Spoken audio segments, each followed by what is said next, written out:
ñu bëri ci ñun maase nañ ne mooy sëñ Mbay Jaxate diglul ma wax la mooy sëñ Mbay Jaxate am du sëñ Mbay Jaxate kenn la ci góor yàlla yi nekkoon Cees yor fi daaray alxuraan ca la baayam nekkoon mu donn ko muy maam Ahmadou Boro Njëgéen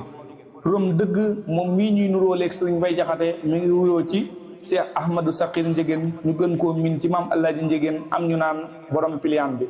li waral borom piliyaan bi nag mooy piliyaan bi la daan toog jublu xibla di kennal suñu borom suba ngoon guddeeg bëccëg ñu naan ko borom piliyaan bi boo demee hôpital régional bu Thiès ñu ngi ko tuddee maam Ahmadou Sakhir Njëgéen mii ñu gën koo min ci maam Alaaji Njëgéen di doom ci sëriñ Ahmad Boro Njëgéen mooy waajuram bu góor sax Ahmad Boro Njëgéen bokk na ci ñi nga xam ne ñoo njëkk a sanc fii ci Thiès ndax jamono ji mu nekk fii di Thiès booba Sëriñ Tuubaa mi ngi Mbàkke Bari wax nañ ñu tamit ne Xaadimu Rasuul bi nga xamee ne ñëw na Thiès tubaab bi woo ko fi munta déplacé wu di woolu sëriñu daara yi ñi wuyu ji woon Cheikh Ahmadou Boro Njëgéen mii di waajuru Cheikh Ahmad Sakhir Njëgéen ñu gën koo min ci maam Alaaji Njëgéen bokkoon na ci ñi Sëriñ Tuubaa woowoon fii ci Thiès kon maam Ahmad Boro Njëgéen moomu mooy waajuru maam Alaaji Njëgéen mii ñuy nuróoleeg Sëriñ Mbay Jaxate waajuram wu jigéen mi ngi wuyoo ci soxna Aminta Fay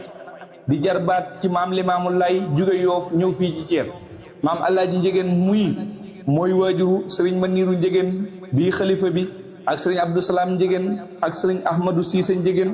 am na kum tudde waajuram wu góor muy imaam bi nga xam ne mooy jiite Thiès di wuyoo ci Sëriñ Ahmad Boro Njëgéen am na doom tamit du tudd Sëriñ Siidi Njëgéen ak Sëriñ Ousseynou Njëgéen mi nga xam ne mooy caatum maam Alaaji Njëgéen ba tey tamit soxna Yaasin Njëgéen mooy taawam bu jigéen moom maam Alaaji Njëgéen am na soxna Xadi Njëgéen ak soxna Màggan Njëgéen ñuy ñaanal Sëriñ Maniiru Njëgéen xalifa Cheikh Ahmadou Sakhir Njëgéen fii ci Thiès yàlla na ko fi saa borom yàggal lool te ànd ko wér wasalaamaaleykum wa rahmatullahi taala wa barakaatuhu jërë ngeen jëf